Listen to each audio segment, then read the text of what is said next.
Good afternoon, this is Chandra Easton here, speaking to you today about the courage of the heart. We live in interesting times. I think it's a Chinese proverb, and it's certainly true that this second decade of the 21st century, very interesting times. I'm an esoteric astrologer, and I'll be using my understanding of both esoteric astrology and also my understanding of the ancient wisdom teaching to share with you a way forward during these difficult times that we're living through. I'm a pupil of the Lady Ananda Tara Shan, mother founder of the Theosophical Fellowship and Heart Flow Worldwide. And today I'm going to be using the lens of the total solar eclipse of the 4th of December 2021.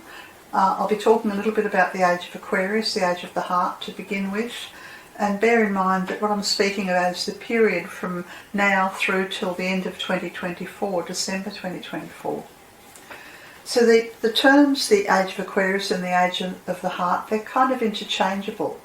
And did you know that there's a bridge between the ages, between the age of Pisces and the age of Aquarius? And each astrological age lasts 2,156 years. And when there are 12 ages going from Pisces counterclockwise back to Aries, that's referred to as a great year. And what's interesting at the moment is that not only are we finishing the age of Pisces and entering into the age of Aquarius, but we're also ending one great year of really almost 26,000 years. This is a momentous time span, and you could say that this completion of the great year means that there's an urgency on Earth, an urgency to move our energy upwards from a circle to the upwards evolving spiral towards the age of Aquarius, the age of the water bearer, the age of the heart. And this is an opportunity that we all have. If you look at the sign of Pisces, you'll see that there's a cord linking the two fish, and this represents the choice that humanity faces at the moment. We can follow the upwards pointing fish from the right hand side and go towards Aquarius, or that requires effort, or we can take the path of least resistance and allow ourselves to stay in the old habits and the old routines, and effectively if everyone on earth does that, then nothing changes, and unfortunately the ego maintains a strong control. If we put in the effort to be better people, to manifest a greater love and concern for the animals, for the creatures, for the environment, for the kingdoms below us, then we're responding to the higher vibration of Pisces, represented here by these beautiful dolphins. Yes, and the age of Aquarius, well, it's hard to say exactly when it's begun, but the Lady Ananda brought down on behalf of the spiritual hierarchy of Earth Heart Flow Worldwide in the year 2000, I think it was. Was it 2001? 2000, I believe. And this is a portal and a doorway that we all have an opportunity to move through, to connect to the heart of the teachings that have come through her, and also the teachings that are for the age of the heart and for the age of Aquarius. We can't use the old philosophies and the old way of living and the old religions. They don't fit with this new age. The sign of Aquarius is the sign associated with service and world service, and it is the soul which serves, and true service of the heart comes in groups. And so we know that the age of Aquarius has got a great deal to do with the group endeavours. This year I've travelled a little bit around Australia, and I found myself at Uluru, which is the spiritual heart of our continent, and indeed greatly revered by the Indigenous people, the First Nations people. I just wanted to draw your attention to the physical imprint of a heart on the monolith, this mighty rock, as we so lovingly call it. And it's there for all to see, and in fact, to my mind, even the shape beneath it could be a second heart, and possibly the one beneath that could be a third heart. And you know, the logo of Heart Flow Worldwide is the three hearts, and I find it intriguing that here are three hearts that are a teaching for me as a European, coming from European stock, to honour the heart of the Indigenous people who have shared this country with us. So I'm working with esoteric and mundane astrology, and the esoteric goes from the universal to the particular, and it's the biggest, widest lens that one can possibly use, and that's on a natal chart or on a solar eclipse, to understand our place in the universe, and to understand something about the purpose of the spiritual life on earth. Whereas the mundane astrology is going the other way. It's going from the universal to the particular, and the focus is upon the world and finances and politics and very practical matters. And when you put the two of them together, they are the sort of the beginning and the end, the alpha and the omega. We are moving through the great change, and the solar eclipses are roadmaps for humanity on a national level. Just as you might use your natal chart and the transits and the progressions to understand where you're going individually, the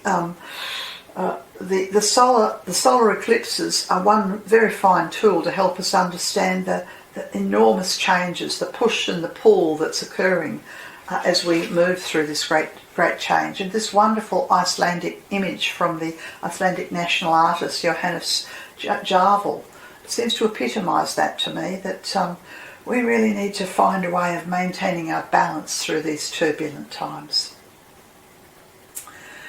Many people feel as if they're alone in this struggle, and indeed humanity, we do stand on a precipice, but we are not alone, far, far, far from it. And some part of modern living, we tend to have lost some of the sacredness, and it's important to remember that during times of challenge and struggle, the messengers from the inner worlds, they come to us to bring us hope, to bring us light, and just as Lord Jesus has done this in the Piscean age, there are teachers who are coming to assist us through this transition of the great change, so that we can land safely in the age of Aquarius, the age of the heart. And by and large, this role falls to the Holy Mothers. And Mother Mira here is simply one of the Holy Mothers who sends her radiance and her light to the world. And of course, we need to call for it and align our hearts with them, and then we can receive this sense of safety and protection. Because we are moving to the age of Aquarius, and this is the age of love, and the fifth and the future Buddha of Earth, this is Lord Maitreya, is making great movements towards us as we are making great effort to be the best that we can be as individuals and groups and nations and as a species. And all we need to do is align with the heart of love, and we will feel both the energy, the presence and the power of this mighty, it's a conclave of holy ones.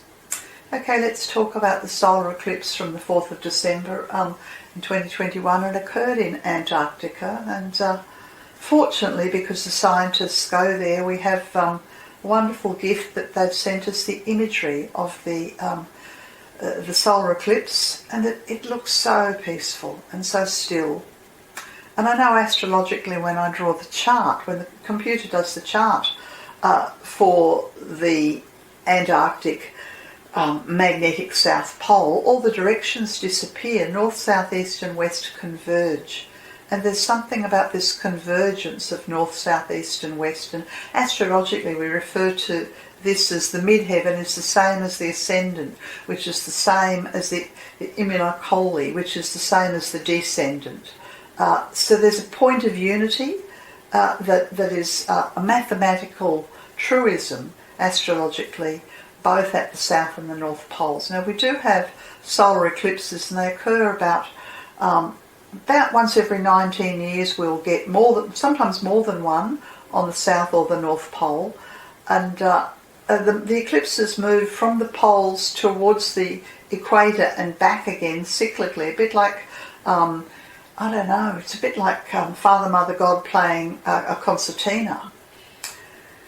Yes, and so this particular eclipse is part of the family of eclipses known as the Saros cycle 152 South. And this Saros cycle inaugurated in 1805, the beginning of the 19th century, and the theme from this Saros cycle of eclipses is crisis to awaken the heart.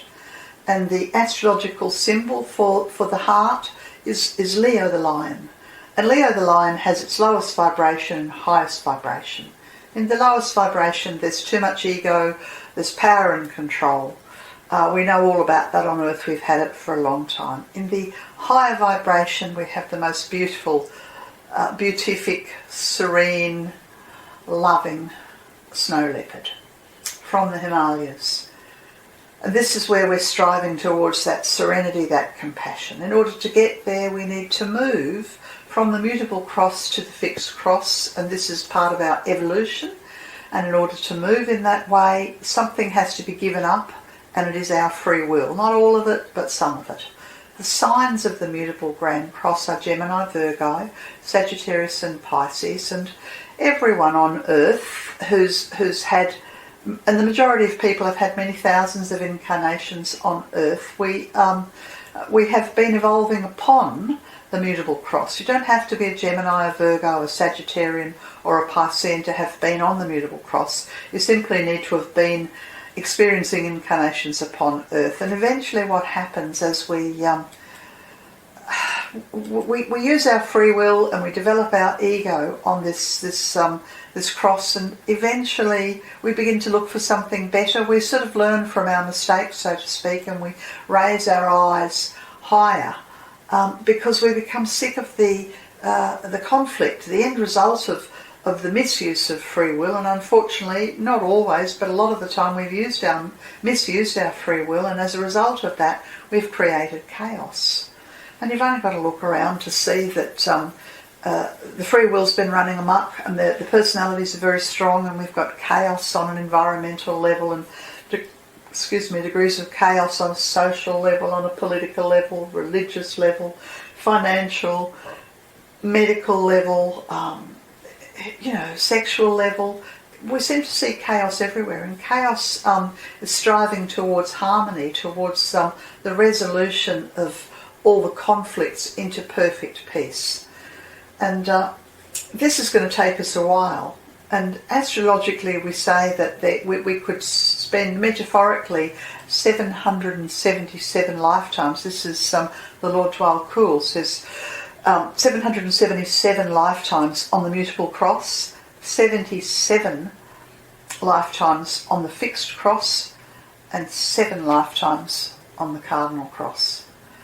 And I guess that just gives you some idea how long it takes, but the point I'm trying to make here is that we are, as we rise in consciousness upon the fixed cross, which holds the energy of Taurus, Leo, Scorpio and Aquarius, we remain committed to learning some of our lessons, using our will more wisely, narrowing the gap between our personal selves and our higher selves, learning to reconnect to spirit.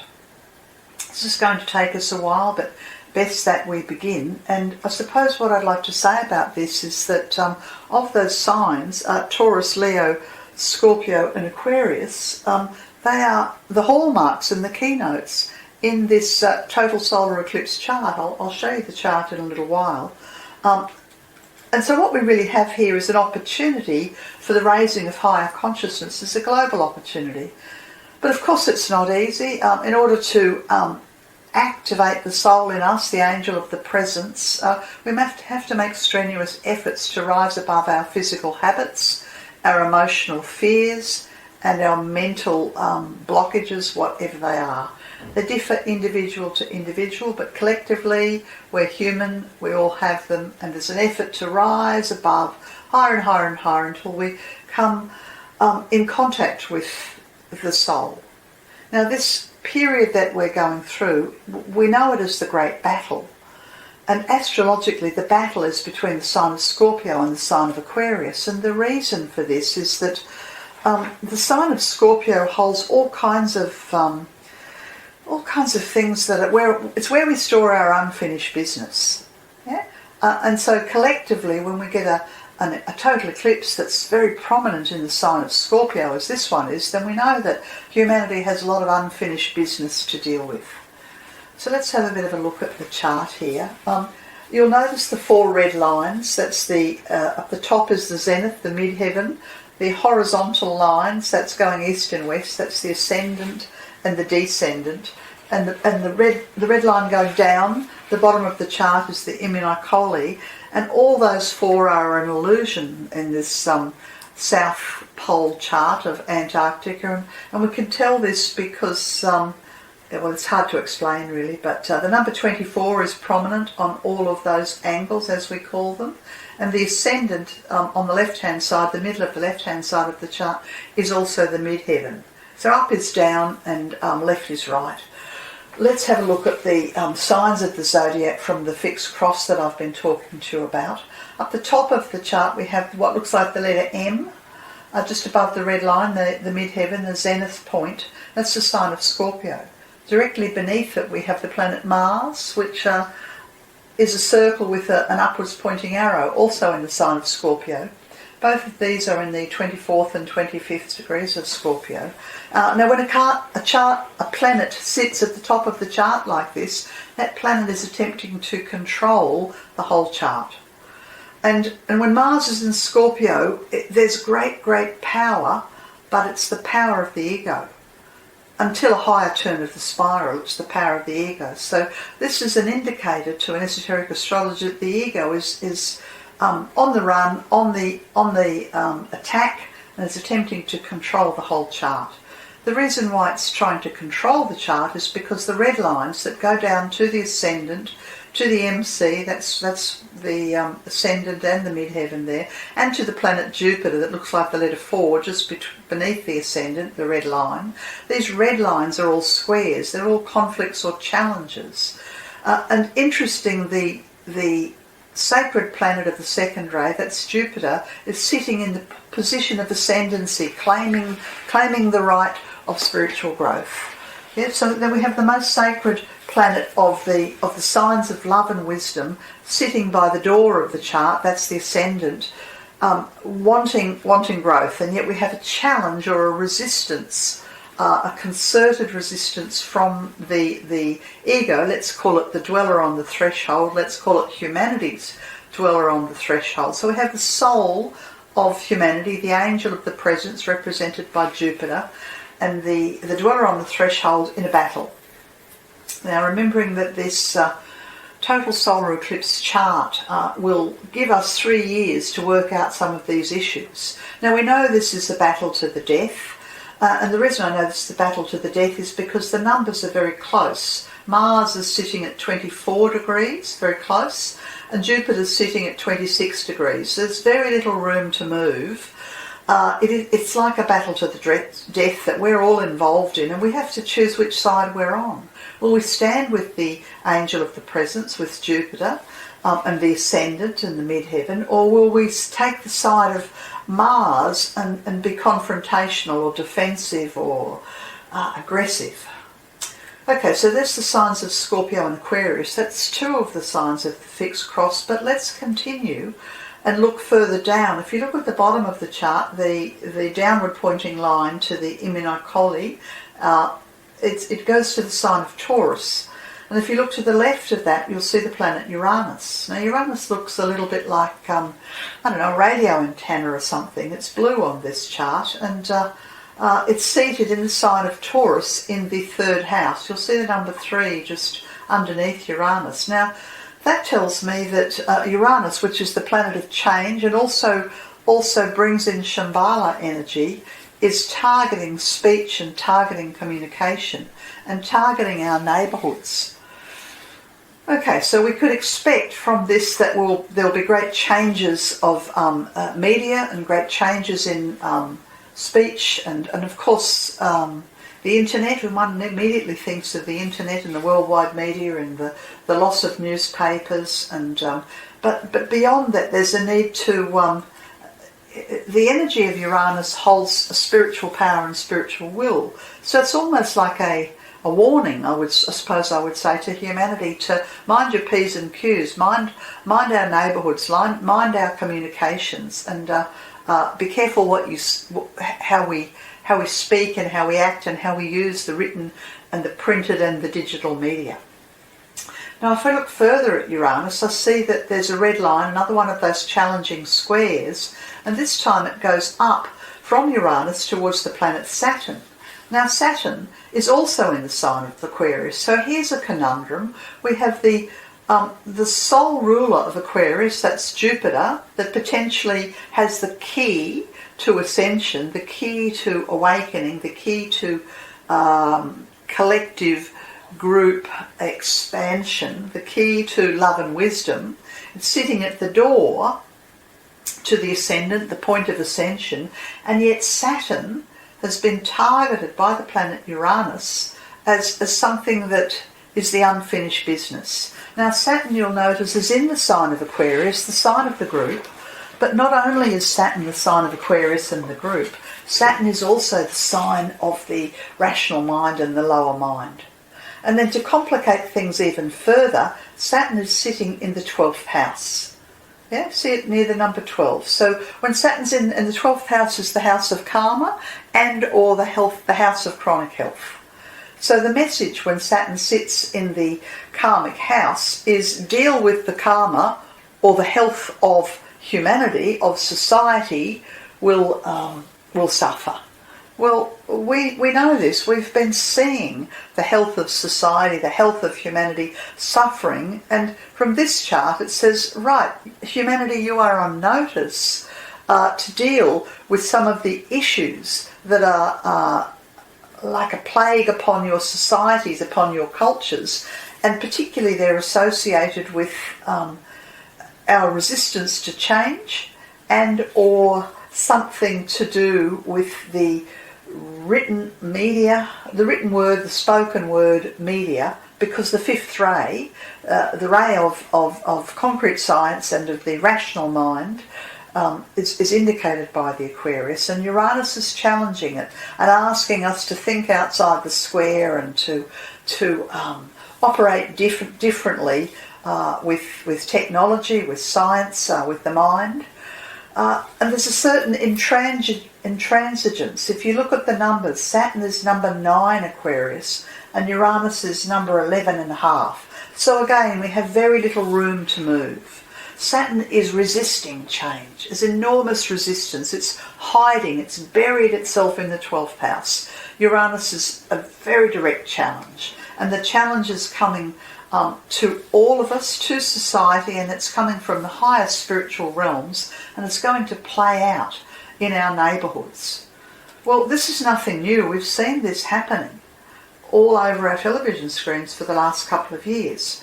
Now, we have the sign of Aquarius rising, so clearly this is a statement of the age of Aquarius. We are supposed to be, and in fact we're a bit behind schedule for ascending into the age of Aquarius. Now, I'd like you to imagine, and this particular configuration that I'm talking about between Scorpio, Aquarius and Taurus holds the energy of an angular fixed T-square.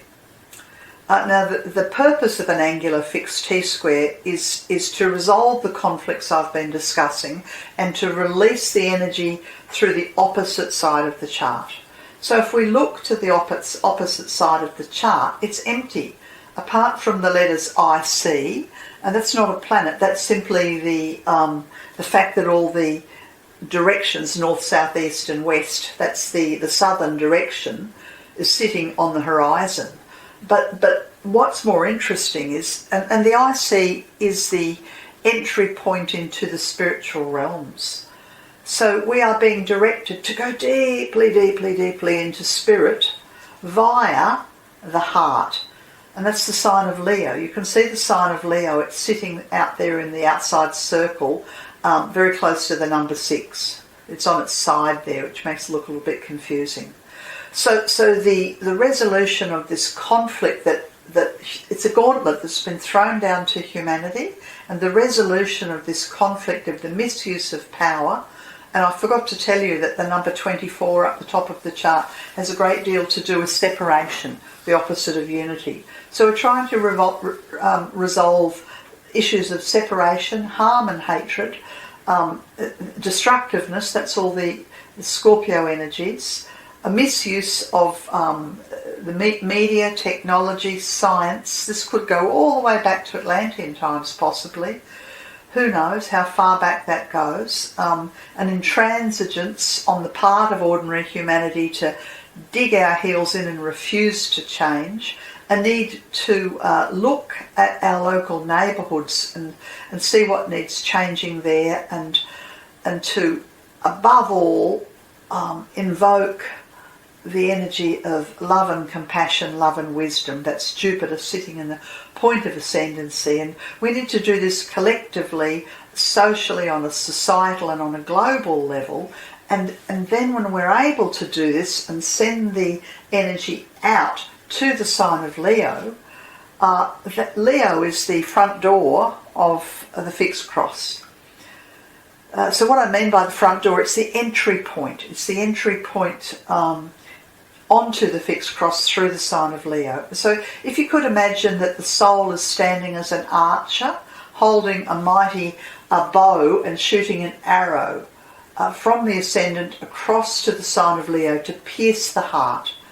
And to bring about forgiveness and compassion for others. And we need to do this on a daily basis. I know this because it's entering into the 6th house and the 7th house. So we need to apply this approach of loving compassion to the people we care about the most and anyone we bump into on a daily basis. There's such a lot of teaching in this solar eclipse, and I've just been focusing here upon the fixed cross, and I've been talking a little bit about Jupiter. It's, as I mentioned, Jupiter is the soul planet and the sole ruler of the chart, and it's sitting in a very firm position, but it needs to lift the energy of a science and the 5th ray. Higher and higher and higher. The concrete mind needs to rise up towards the heart, and then, like this heroine from the modern era, we can pull the arrow of spirit. This is Vulcan. The heroine is the angel of the presence, and she's been walking the path of fire, which indeed we are all walking the path of fire. And she has her eye firmly upon the sign of Leo, the sign of the heart of compassion, and she's aligning and sending her higher will, her personal will and her higher will upon that foci. And this is a metaphor for what we all need to do. And what we know esoterically is that our heart chakras are burdened with misdemeanors from past lives, and when we ask for assistance from the heart of all hearts, from the holy ones, from the heart of Lord Maitreya, then we can heal all the suffering that has weighed our hearts down. And when we're able to heal just some of that, our vibrations lift, and we will find ourselves welcomed onto the fixed cross and through the portal of Leo. But in this chart we have the lie of separation. I spoke about the lie of separation, and it's extremely important that we refute this lie. And it's held in the 24th degree of Scorpio that's dominating the chart with Mars, and the 25th degree that's dominating the midheaven, the zenith of the chart. And this is one of the major tools that the ego uses and has used very successfully against us for eons, to separate us. And we don't want to separate our heads from our hearts, our minds from our bodies, our personal selves from our soul. Separation is the last thing we want to do, because the message we've received so far from this chart is to see beyond the illusion of separation that has been promulgated by our egos and by the dweller on the threshold. And of course, this requires great discrimination. So I'll leave you with that thought about shattering the glamours and the illusions of the personal self, moving beyond separation and finding unity in the midst of these very challenging times. this is the end of part 1, and when it's right for you, you can please proceed on to part 2 of this teaching around courage of the heart. That's all. Catch you in a while.